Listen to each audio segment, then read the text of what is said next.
What does it take to pursue your dream of becoming an NRL player as a kid, as a teenager, and then what is it like to actually debut? I think I started playing footy when I was 3 or 4 years old. My mum was my first coach, and to this day, cool. yeah, I think she still loves footy more than I do. And you tore your ACL before debuting. Yeah, so I tore my ACL at 17 the year before. And that's the end of the career. At 17 and an injury like that, you don't really know what an ACL injury is. Yeah. You don't know what's coming. When I did it later in life at the Melbourne Storm, I knew. Were you athletically gifted, or were you a grinder, or was there something that you were really special at? I would say both. I was definitely athletic, and I think a lot of that came through, like I played every sport leading up to my decision to play rugby league. So, you know, boxing, athletics, everything I could possibly do, I did. How do you come back when things haven't worked out? Yeah, it's obviously hard, but one thing that I've always done is I've always taken a very realistic perspective. So when something happens, you have a small window of time where you can look for excuses. You can look for every single reason why it went wrong that had nothing to do with you. And I understand why that happens. How do you try and show up as a leader now for your fitness studio and all of the other businesses you're involved in? Great conversation, and I do want to layer this with... All right, welcome back to the Fitness Business Exciting Podcast. I'm here with Sandor Earl and Mitch, as always. Mate, how are you? Very good. Mate, good to have you back on. Yes, we've been planning this in the works for a while. Mate, so I had Sandor on in July 2023. Since then, I've got married, Mitch has got married, we both have kids. You've done 100 different things since then. So, mate, Neither of those, though. there was a post you made recently saying, it really stood out to me, like, what do you want to do in life? And it was like a clip of all the stuff that you've done. It was like everything. So for those who don't know Sandor was a former NRL player for the Roosters, Raiders, Panthers, Storm. He was a gladiator, Phoenix, rising from the ashes. Yeah, that's it. Very fitting. They should have renewed for season 2. I liked it. You didn't refer to him as Phoenix when we Phoenix. And Sandor was a partner of a franchise network, now has his own brand, Hybrid, and Run Nation. It's blowing up across Australia. Yeah. So I want to go into everything. Awesome. Love it. All right, where do we start then? I want to start with, what does it take to pursue your dream of becoming an NRL player as a kid, as a teenager, and then what is it like to actually debut? Yeah, great question. Firstly, you know, as much as I will give context in reflection to what it takes to get there, it's also good to be touched on in reflection all the things that I would change. And there's plenty of stuff, you know what I mean? But I think I started playing footy when I was 3 or 4 years old. My mum was my first coach, and to this day, cool. yeah, I think she still loves footy more than I do. I grew up with just a single mum, very humble beginnings. I lived in Woolloomooloo in Housing Commission, and there's a lot of traits late in my life. You know, we've had our little frustrations here and there over the time. We've got a very small family, but when I look at her, I see some of the characteristics that I've picked up. You know, she's a very hardworking woman. We touched on this just before. You know, mums these days, they're just built different, and I think the way that she works, she's a great communicator. She's a great people person. But, you know, if there's one thing she is, it's resilient. And I definitely was exposed to that at a young age. And the other thing that comes to mind, which I always talk about, is, you know, growing up in Woolloomooloo, King's Cross, you know, it was a pretty rough area back in the day. How old are your kids? Olivia's like 18 months. Okay, 2 and 18 months. But guys can kind of envision it. At 7 years old, I would catch a bus to school. Yeah. Right. So obviously, you know, kids aren't even outside playing these days, but there was a level of independence that I picked up. And yeah, just over the years doing a lot of work on myself and self-development, I just believe that because I was exposed to so much, because my mum pushed me so much and had so much belief in me, you know, she would always put me on a pedestal to say that I was the greatest and I could achieve anything. And I truly believe that. There was no reason for me to believe it. There was no accolades or awards or anything that really justified that. I just built up this self-belief because it was me and what I wanted to do. And if I wanted to do something, I had to fight for it and I had to forge my own path. The old saying, like, hard times raise hard men. Yeah. And sounds like it was a bit rough if you're catching the bus by yourself. Yeah, and even for you guys, you know, we're in a world now where there is a lot more safety, a lot more comfort. And I think about this often as we discuss, you know, with the journey to maybe have kids one day soon. It's like, how do I not have to... How do I avoid them having to go through what I went through, but how do I instill those lessons? What do I need to expose them to? It's such a great question. You want to give them everything, but you don't want to raise an entire child. Yeah. Speaking to Ellen, my wife, yesterday, if we could pass one trait onto Olivia, what would it be? And we kind of went back and forth for a good hour about it. And we landed on resiliency. Because if you're resilient and you've overcome things, you've been humbled, you've learnt lessons, and that probably leads to empathy and kindness. However, if you just pass over kindness, they can definitely become a victim. They can be walked over. Do you feel like your mum was just doing what was needed to help everyone get by in the family? Yeah, Or definitely. You know, and on the other side, we have some beautiful conversations now later in life. But she is someone who has always sacrificed herself for everyone else, and that's been a trait that I've picked up, which I'm slowly trying to be better at. But it's just who she is, and it's the reason why she connects so deeply with people. So I'm really grateful and appreciative to taking that from her. But yeah, as we get into football and I start to realize at like 13, 14, 15, okay, this is what I want to do. Just to jump in, were you a prospect? Was it like, there he is? No, I wouldn't say I was a prospect. I was always good and making teams. But, you know, in the Roosters system in particular, we had guys at 15 coming from New Zealand and Queensland on 50, 60 grand. Okay. You know, so it's like, that's the guy and I'm over here. Give me an example of a guy that was that's made the NRL. How old are you? I'm 36. Okay, so you're like same age as us. And what year did you debut? I debuted in 2009. And they won 2010 or They around were that really time? strong. Roosters, no, they weren't a strong team when I debuted. Okay. Maybe that's why. After they After I think signed you, 2013 they finally got back on top. Okay. Yeah. Maybe it was like early 2000s they were. They had the dream and team. stuff. Fittlers, Yeah. Minicellos, Fitzgibbon, all the good stuff. So what's how does one become a prospect?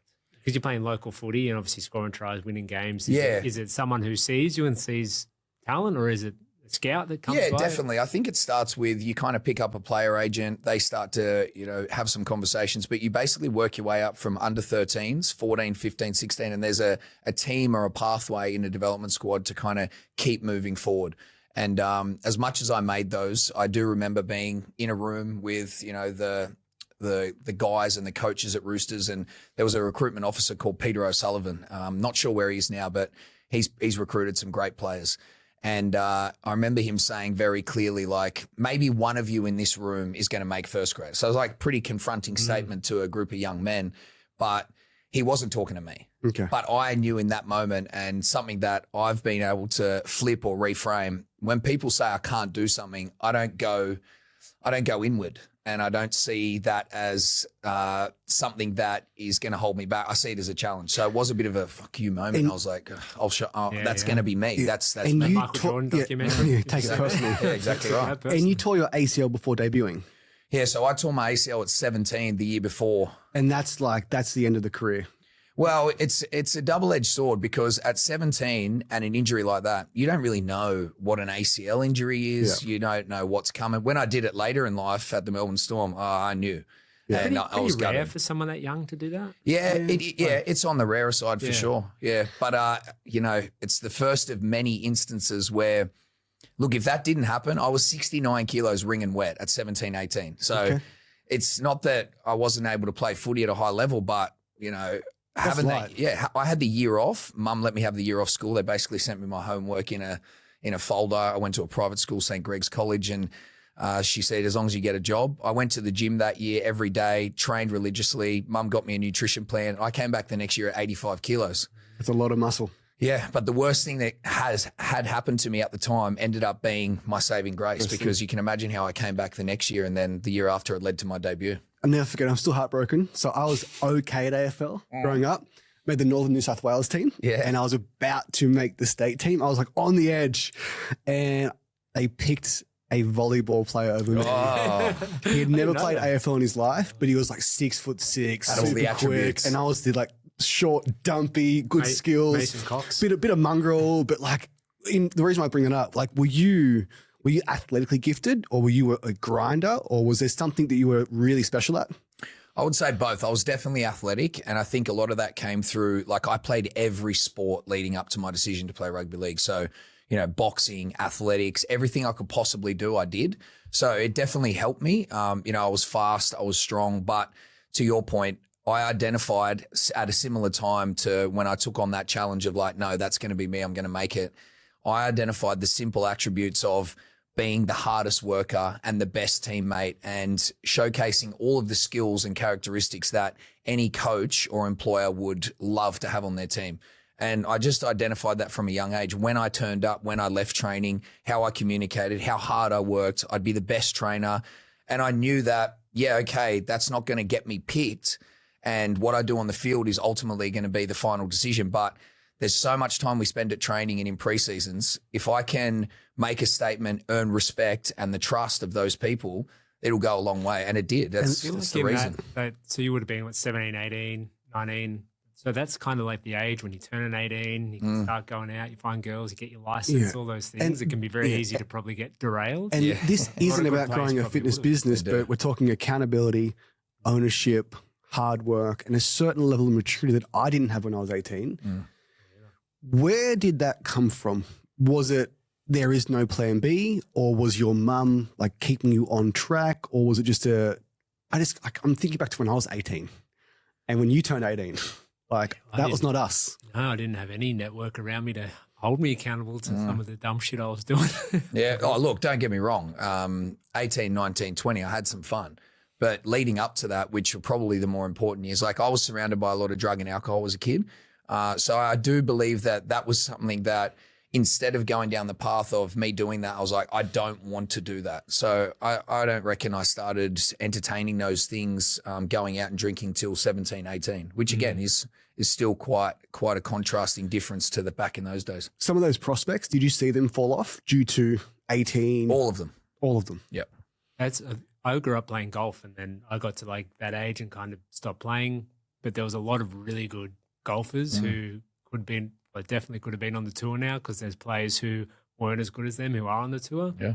And they got their license, they got girlfriends, they found alcohol, drugs, and then off they went. And I imagine for any sport it would probably happen. I don't think it's as publicized as, say, American sports, but there's a reason why I would say 80% of the athletes in the NFL and NBA come from humble beginnings. Like they just have a different mentality and attitude. Like they have to make it happen. They also have college too, just to actually mature for those couple of years before they get exposed. Like they can't pay college players until they pro debut. Yeah, and you guys made a good point. At a young age these days, like what does a young man do if he doesn't have the support and, things get a little bit tough and it's like, oh, I don't want to do this, or they find the partying and the alcohol and all this other stuff. It's like, I feel like if there was a little bit more mentoring or an approach that one thing I noticed these days is failure has been my greatest asset, but I don't perceive failure the way others do.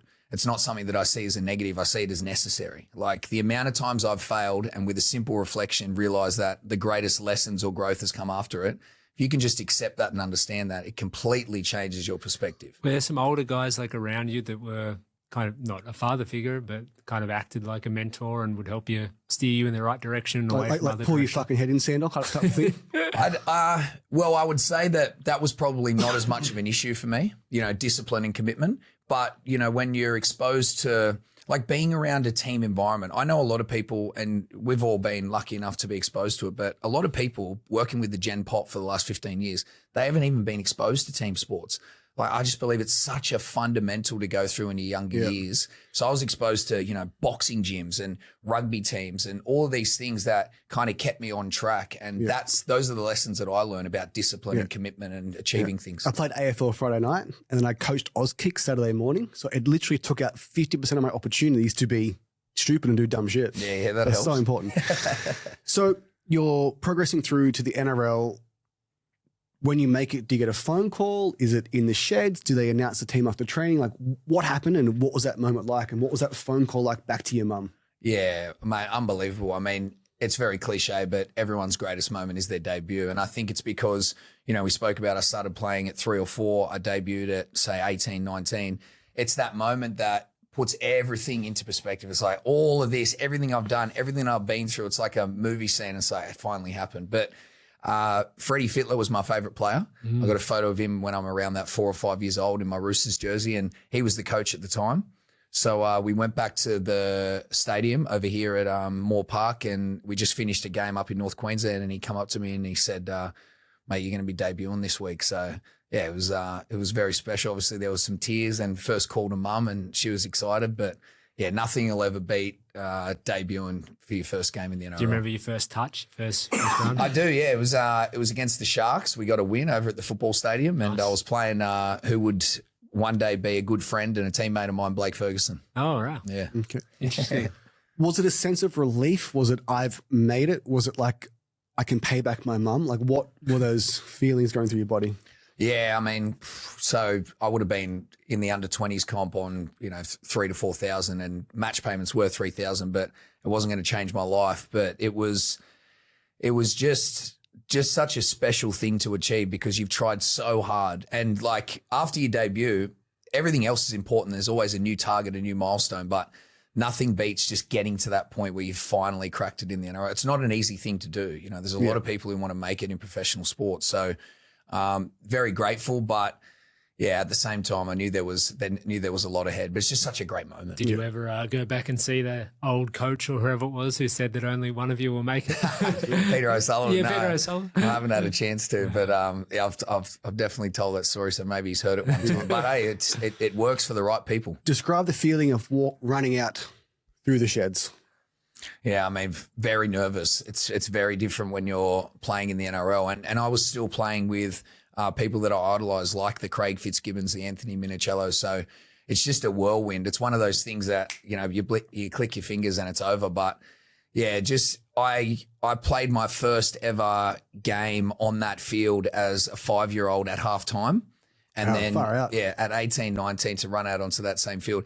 There's people, based on my life experience in traveling, that will never know what the hell I'm talking about. They don't even know what rugby league is, let alone a debut. But for me, and I'm sure you guys have similar stories, it's just one of those things that this was a dream since I was 3 or 4 years old. And I've come to realize, again, being exposed to so many people, some people don't even have dreams, let alone fulfilling a dream. So yeah, really grateful that I got that opportunity. I always have that. Why don't people have dreams? Why don't they? It's interesting. It could come down to insecurity. It could come down to that fear of failure piece again. But to not have a dream is kind of mind blowing to me. I think it comes from a lack of belief. Yeah. Like sometimes I talk to owners, I'm like, hey, like I clearly believe in this more than you. Like, where is it? Like you love it, it's your passion, you open this, like let's fucking go. Like, do you think they maybe don't have someone around them that gives them the confidence to believe? Like they just don't know what to believe in. Yeah, I agree with that. And so that whole self-belief piece and people's belief system is really important. But at the same time, to think that someone individually hasn't created a dream of something they want to achieve in their life, like it's hard to fathom.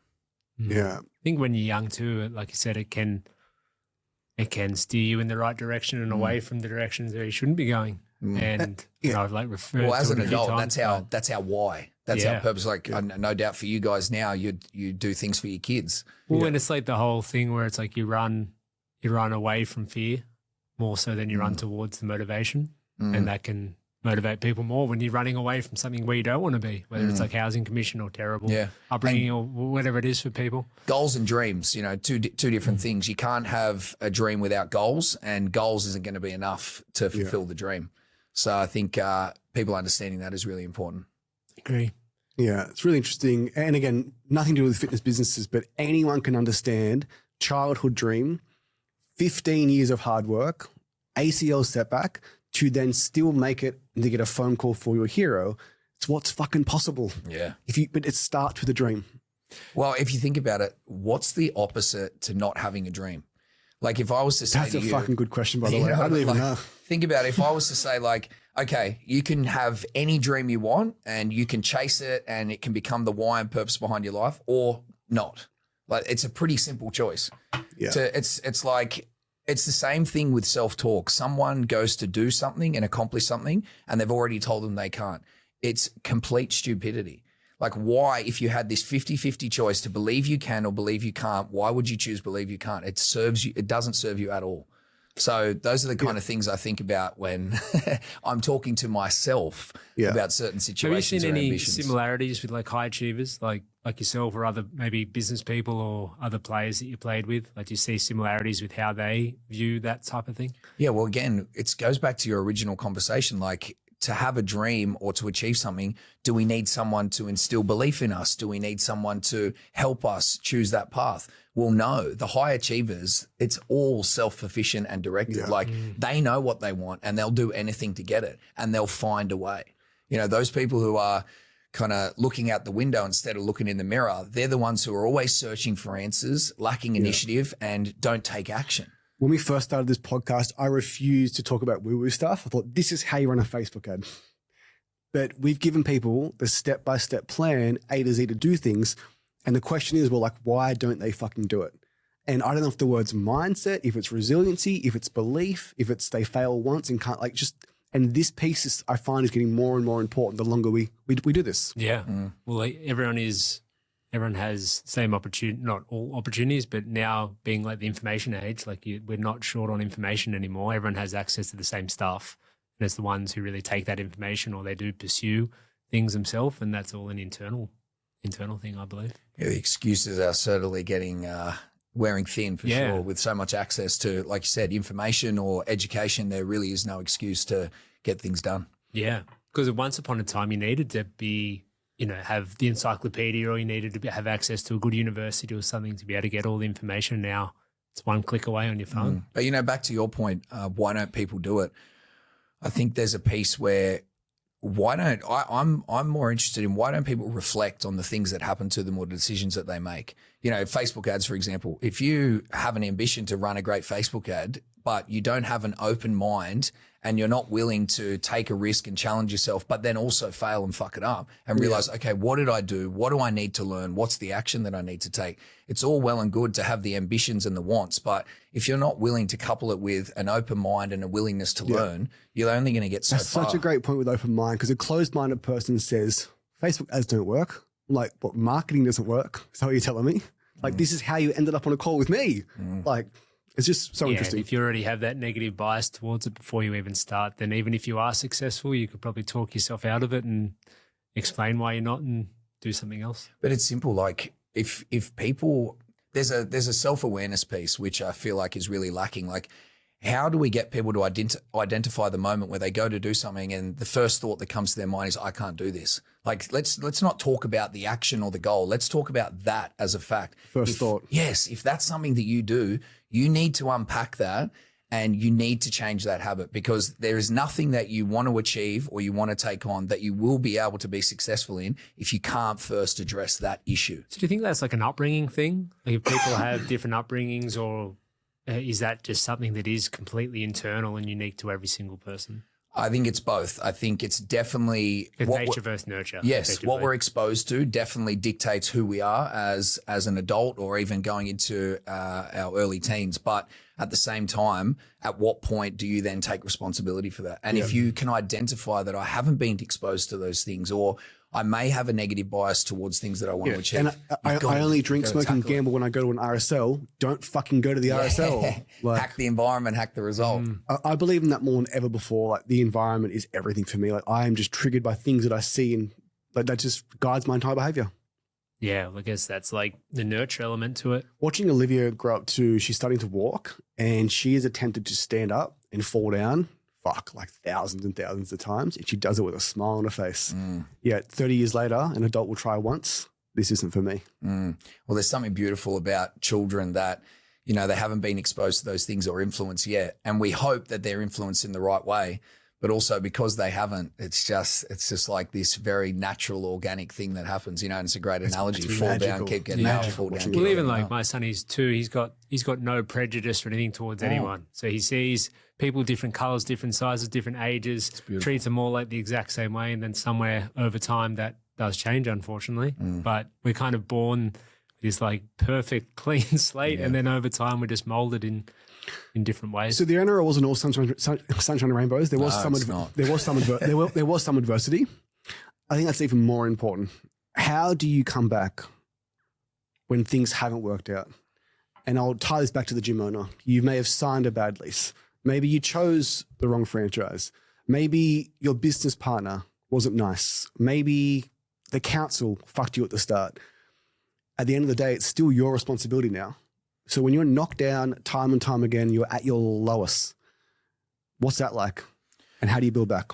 Yeah, it's obviously hard, but definitely on that journey through life, we've already spoken about a couple of things that I have realized in my own self-awareness. But one thing that I've always done is I've always taken a very realistic perspective. So when something happens, you have a small window of time where you can look for excuses. You can look for every single reason why it went wrong that had nothing to do with you. And I understand why that happens. But I've always taken the perspective of just being very realistic. Okay, it happened. It's not actually too much I can do about it or that's in my control. So what now? And that what now usually provides you the answer. If you get caught having conversations about how much it sucks, how much pain you're in, or who contributed to the problem, that's where you will stay. You will attract the same conversations and the same people, and you miss the opportunity to first realize what went wrong, take ownership, take accountability, figure out what you need to do to get to the next step, and then put it into action. So it firstly starts again with that realization of what happened, accept it, own it, and then move forward. But if you miss that piece, unfortunately, you drown in the sorrow, and you really never get to realize that opportunity of the lessons and the growth and, forging forward to reach the success that you want. And you're allowed a pity party for a couple of days. Yeah. But something has to change.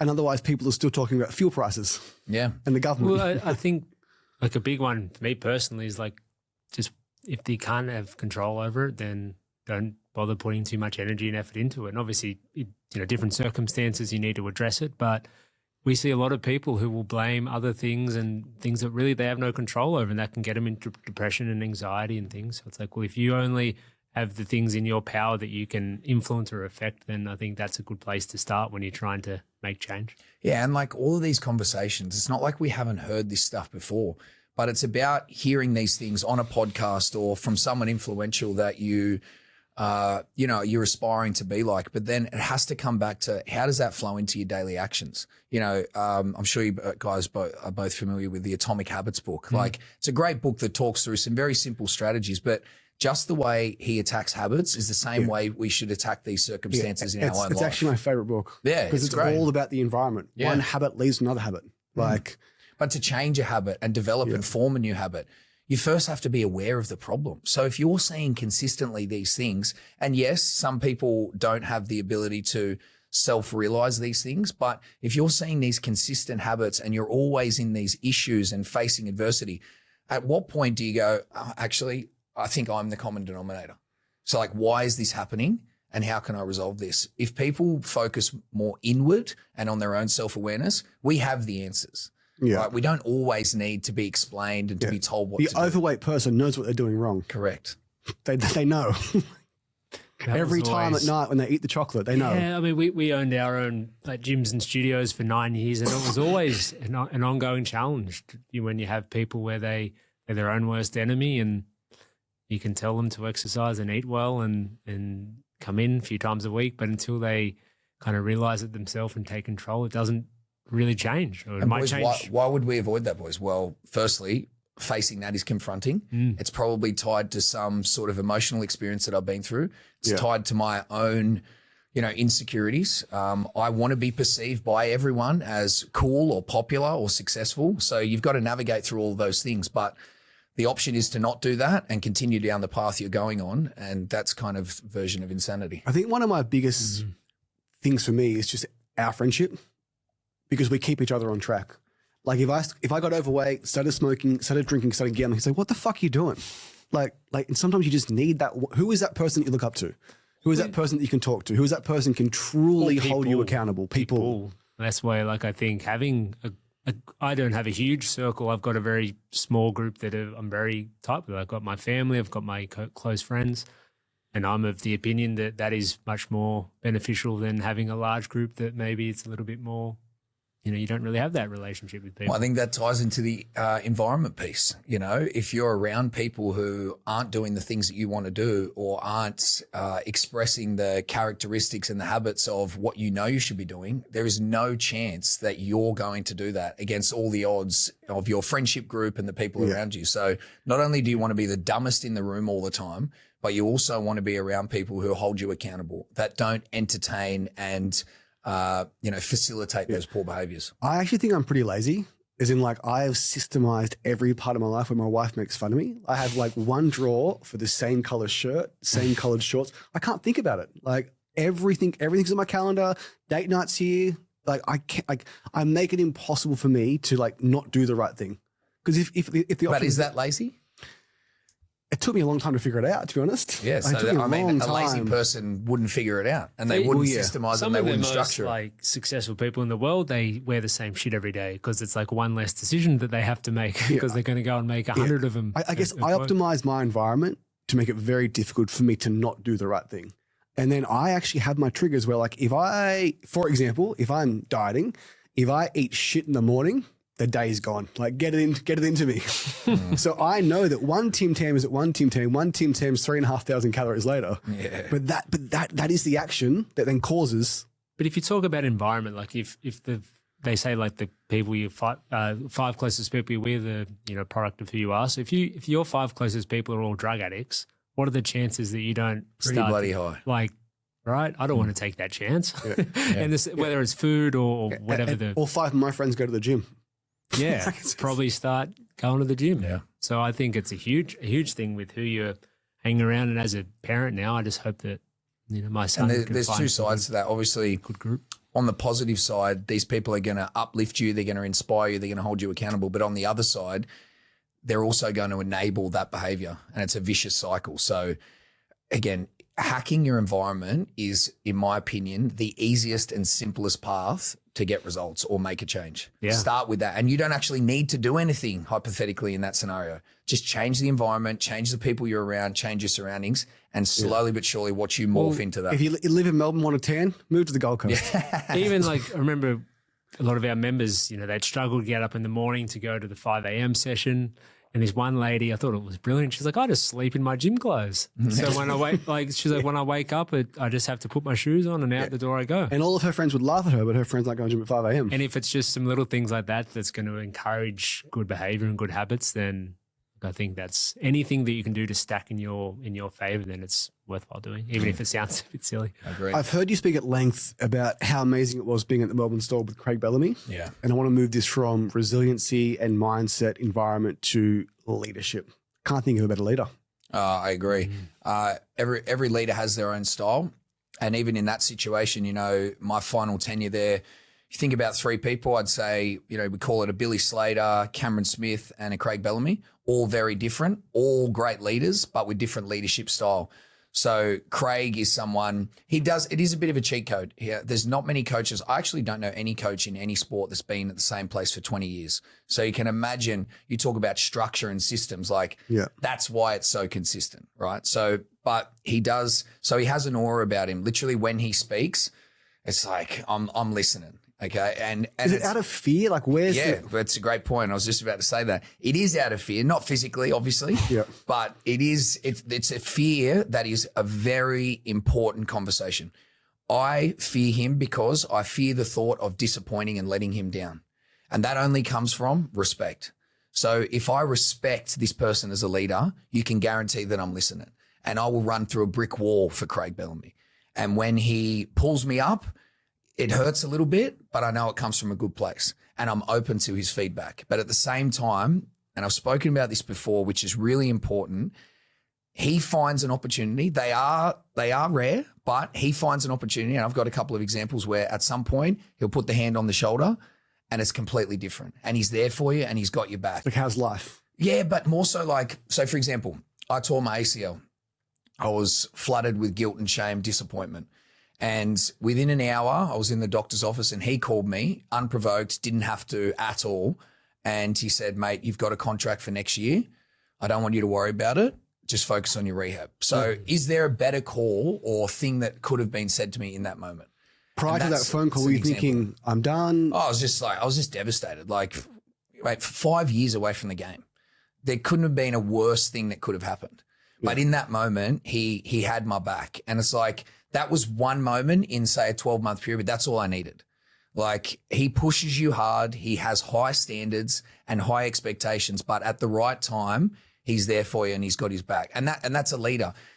People in a position of leadership will say that they're empathetic, so they don't want to have hard conversations and they don't want to give feedback and they won't uphold the standards. That's problem number one. He doesn't have a problem upholding the standards and the expectations. This is a high-performance culture. And he does that because he earns respect. He earns respect with how hard he works. He's there at training before everyone else training. He is ultra successful, which obviously helps. And then at the right time, he will always have your back through thick and thin. And that's how you gain respect. And as a leader, if you don't have respect and you haven't found a way to engineer that, I really don't see how you can lead someone, ask someone of something and hold them accountable. I've never met a gym owner who doesn't complain about staff. And I love this question, like, why would they work for you? Why would someone dedicate a small portion of their life to work with you instead of you just paying them a wage? If you look at like the Melbourne Storm, they've been good for like 20, 25 they years. They remind me of the Spurs. Greg Popovich was there for 20 years. Tony Parker, Manu Ginobili, Tim Duncan. It's the same core. Yeah. But 20, 25 years, and as you know, like more so than anyone, like in the NRL, there's a lot of, like it's hard to each year to turn up, have, you know, obviously difference in team, you lose players, but it's like that next man up mentality, and so much of it must come back to Bellamy. It does. And did you know they say that, next man up mentality? I mean, I've heard them talk, maybe. They do say that. Yeah. But before I touch on the credentials of them building a team, so Cameron Smith, complete bipolar opposite of, say, Billy Slater. Billy Slater is the Kobe Bryant of rugby league. People might not know to what extent, but there is no one that works more relentlessly and harder than him. If he's not the first and last at training, he's an hour or 2 or 3 in the video room. And he trains at a higher intensity than even the young superstar kid who's trying to make it and trying to compete in the NRL. Yeah. So to watch him, I would say, lead with his actions and his intent is second to none. Yeah. But Cameron Smith on the other side, there is no intent. There's no crazy workload. He is just an absolute master of the game. But because of his demeanor, very controlled, he's also successful. He is also a great leader, but it comes in a very different form, right? And then lastly, okay, how do you put all that together and how he's successful for 20 years? They recruit on character. Of course, these guys are skilled, but no one, like the lengths that they go to and the information that I've procured over the last few years, they're going to your school teacher. They're going every single place you can think of to get an understanding of who you are as a person. If you're a good person and you have the characteristics and traits of a great teammate, you will be successful at the Melbourne Storm. I can teach you how to pass the ball. I can teach you our system and structure, but I can't teach you the person. And that's how you end up with a systemized 20-year successful high-performing team. Because from what I mean, and again, you probably know more than me, there's always going to be those players that are just freaks, right? Like they're just the absolute talents and they're generational stars. And then there's everyone else underneath who are all pretty athletic, pretty good, pretty fast, pretty strong. But like you said, maybe they don't have that character to go with it. So it's obvious that they're kind of getting that pool of people. But what else are Melbourne Classic for? How many players come from basically park footy and now they're seasoned first graders? Yeah.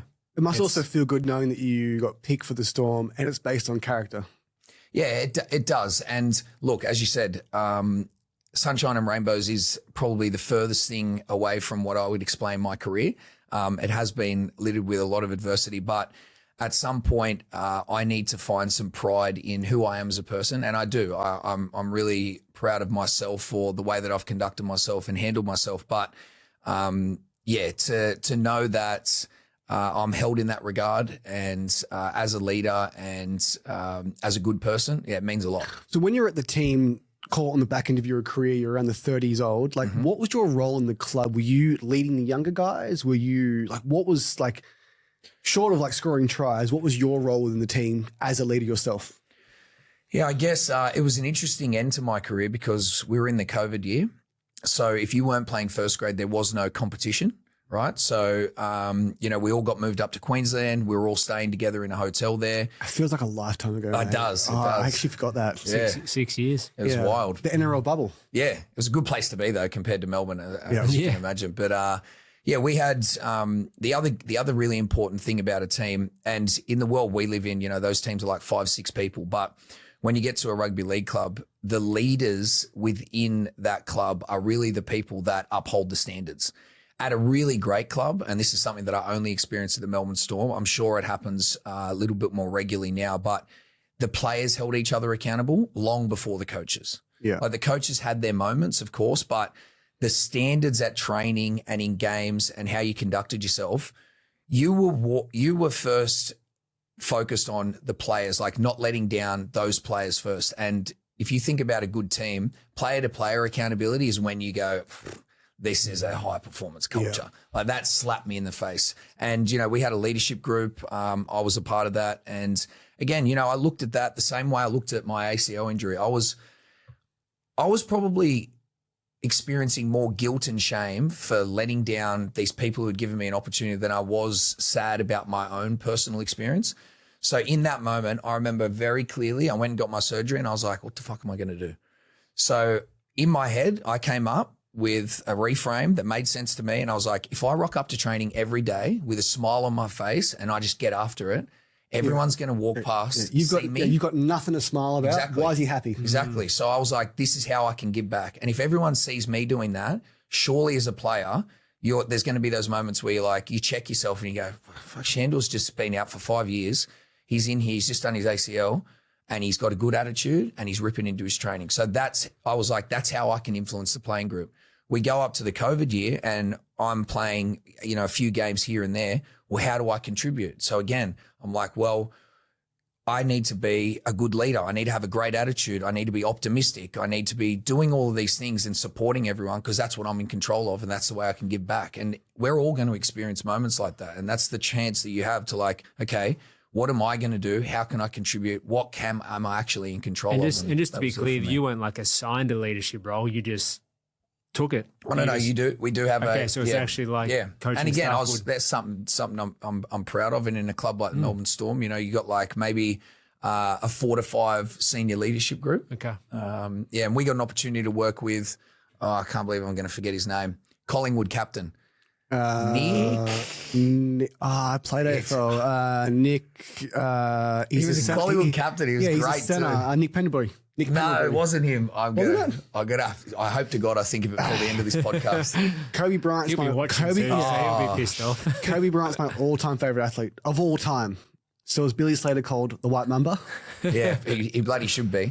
The one thing about Kobe Bryant, and maybe it was because of American sports, he's also very vocal. So we got to see how many great videos have you seen? And, all this stuff and just an insight into Billy Slater. We miss that in Australian sport.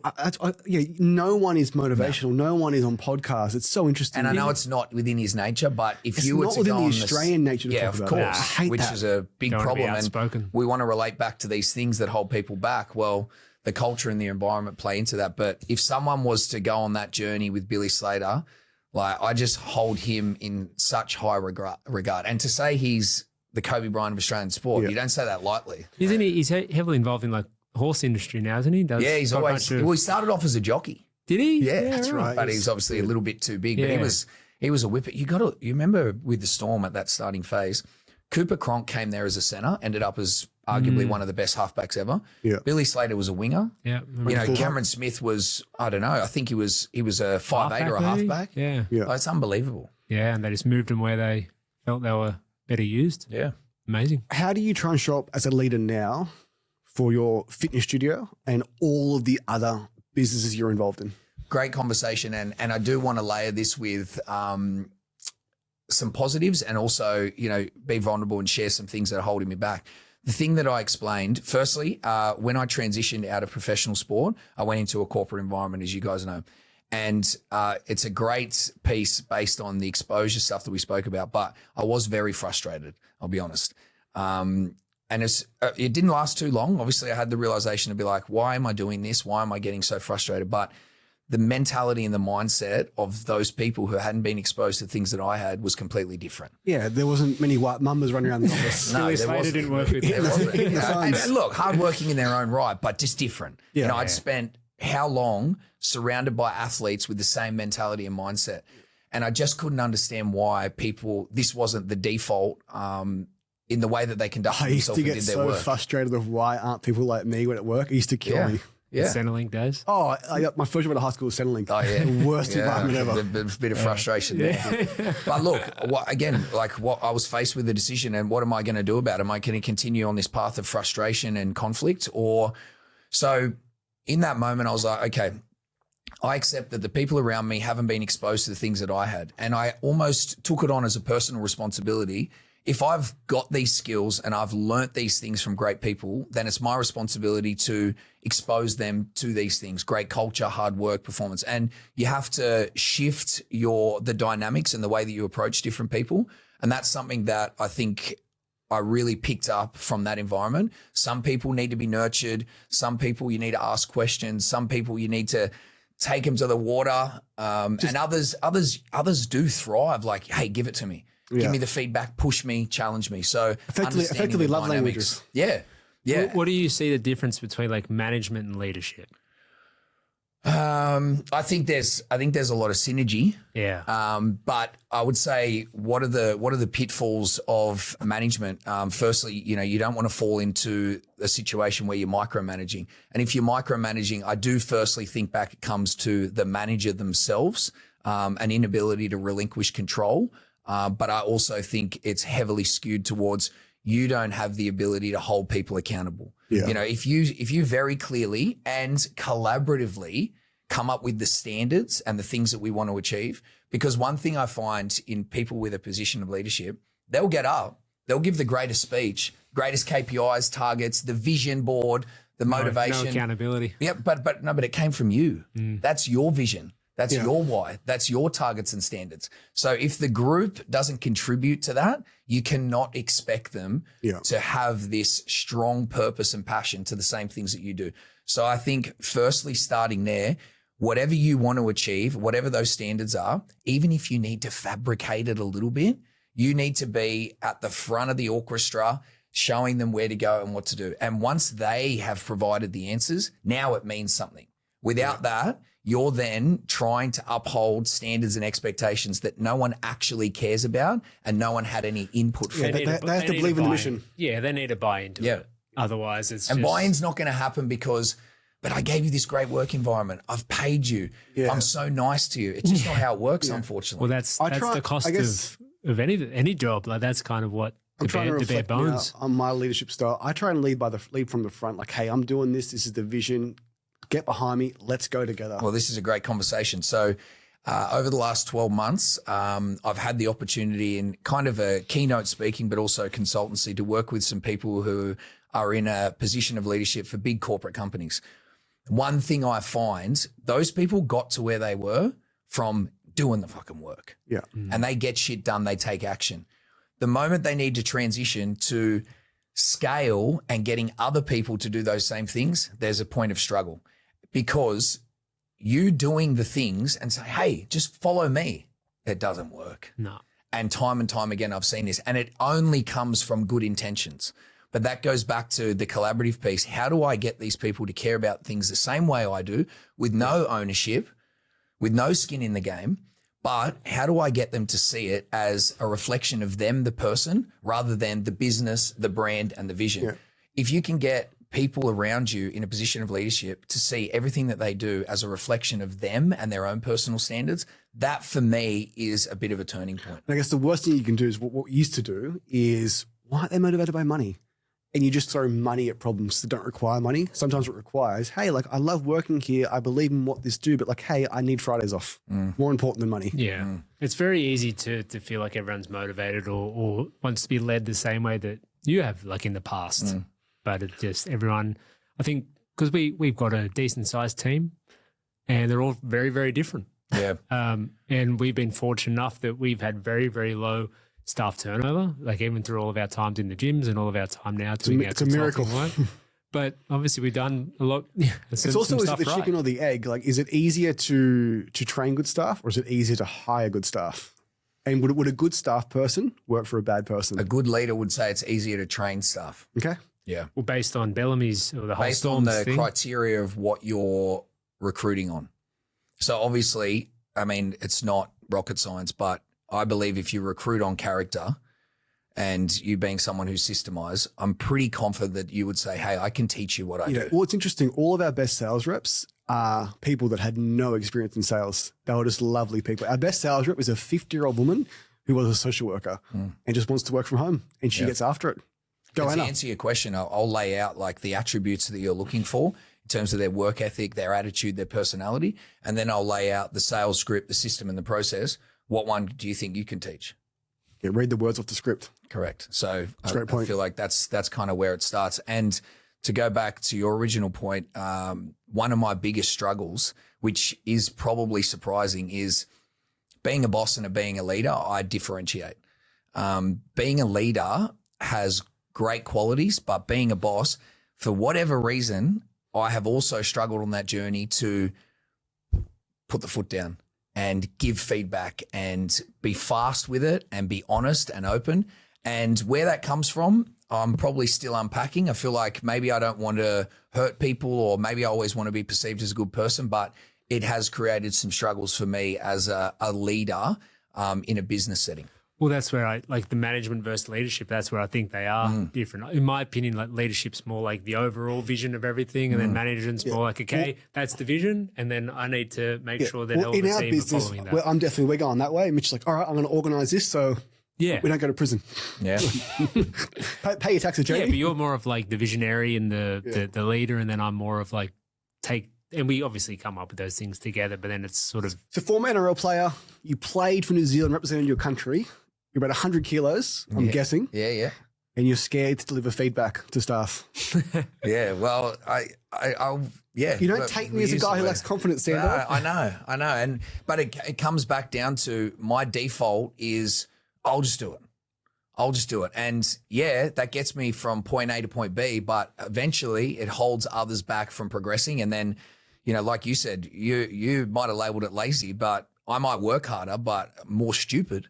Yeah. Like if I work smarter and put my time into upskilling and developing the people around me, that would free up time for me to do the more important things. I hope I don't butcher this. If you want to go fast, go alone. But if you want to go far, go with together. Team. Yeah. Go together. Yeah. And that's, I mean, I fall victim to that too. It's like I could quickly do this thing, which would take me half an hour, or I could spend the time making a system and training this person to do it. And that might take me a few hours, but then I'd never have to do it again. We actually place VAs into businesses. Yeah, I've got a VA. It's the best thing I ever did. And I have to strangle these owners like, hey, you don't need to reply to that email. The virtual assistant can. Like, it's the best thing ever. Mate, very passionate about altitude training. What is the future of hybrid? Currently 2 locations, one in Rouse Hill and one in Brunswick. Yeah, look, my ambitions have changed in terms of the group training space. Definitely not with altitude. It just so happened, we spoke about this. We all started with F45, and anyone who transitioned post F45 into a franchise, they had the blue sky vision. We could do what F45 did, 2 billion public listing. And I went on that journey. Mark Wahlberg, go party with him. Yeah, I need to hear him. He'd love altitude, actually. But I will say that was actually like a dream come true, to be honest. I was in the F45 space, and then when I went to Thailand in my time off, I was a coach, owned a couple gyms. I love coaching. I love coaching group training as well. Maybe it's just because I'm around a team again. And in that environment, I actually don't give a shit about altitude or body composition. I care about the impact I can make on the person and change all the things that we spoke about. That's what I really love. But altitude training, the gym vehicle might not be the only and best vehicle. But look, I went on that journey. I had a platform. I was a face of the brand. I got to coach. I got to build the program. Like, it was a dream come true. And I'm so, so grateful for that. Altitude is a big part of my life. There's probably only one other thing that I know more about, which is rugby league, which is handy for Run Nation. But it's something will happen in that space, and we're in the age of wellness and longevity. But it's a challenging position right now.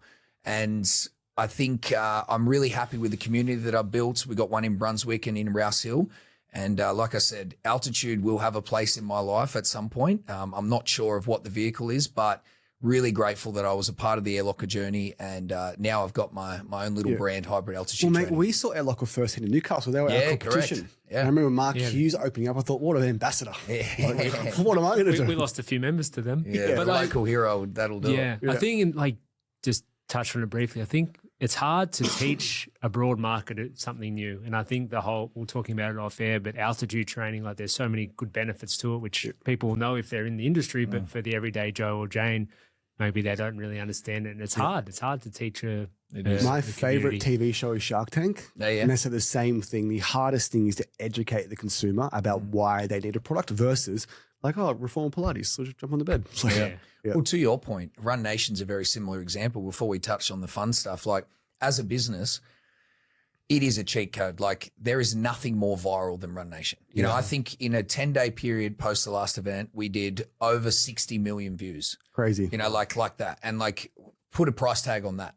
Yeah. You know, it's unbelievable. But from a business perspective, okay, we got this viral thing, this great event-based business, but how do you make it make money? Yeah. Right. So this is the challenge. And it's similar to Altitude. Like, okay, creating this group training environment is one way, but what could it be? Don't know. It's unproven yet, but it's a great time for Altitude in this world of wellness and longevity and peptides and all the other stuff. Before we dive more into Run Nation, I tried to explain to my best friend of 20 years what it's like in February. You were there in person to watch Alexander Volkanovski walk out to Down Under. There's no better experience. That was very cool. The UFC do it so well. And, you know, UFC is probably someone you look at in a business like Run Nation, and that's where you Please want to correct be. me if I'm wrong. I think Power Slap, I think Run Nation. That's what I think, like, is quick, viral, interactive moments where it gives athletes a second chance at going again. It's a good linkage. It's funny, the reference, you know, obviously around the safety and stuff. I still am mind blown. Like it's literally someone standing with their hands behind their back, getting slapped. Yeah, all the fighters hate it. Holy shit, That's vulgar. Yeah. So we've made some significant changes for this next event. We actually changed the structure of the field. Right now, it is two people running at each other. What we're trying to engineer is we are taking the biggest moment of contact sports and putting it into 5 seconds of action. But what we'd like to see is a genuine runner and a hitter, proper tackling technique. People will get knocked down. There will be great clashes, but we don't want to see people get knocked out. We want people to be safe. We want our athletes protected, and we want longevity in the sport. But like Who's anything, your Run Nation avatar? Who's your audience? Oh, look, you know, Australian sport is our audience. We love sport. We love combat sports. We love contact sports. So all of those people are going to enjoy Run Nation. And it is funny at the event, you know, I'll speak openly, but you know, in the front row, you might have the beautiful influencer female. Then you've got the footy player. Then you've got the gangster with the ankle bracelet. It's a bit of everything. You got two of us are there? Yeah, you got a bit of everything. How are you mentioned before, but how are you, and maybe you can't share it all, but how are you looking to monetize it all now? Yeah, so obviously right now we're event-based. We're very fortunate to sell out Hordern Pavilion in our first public event, which is pretty cool. We head up to Logan at May 9th. We got about 3,000 people there, but it's just about exposing ourselves to new audiences and new environments. Then you start to think about sponsorship, broadcasting deal.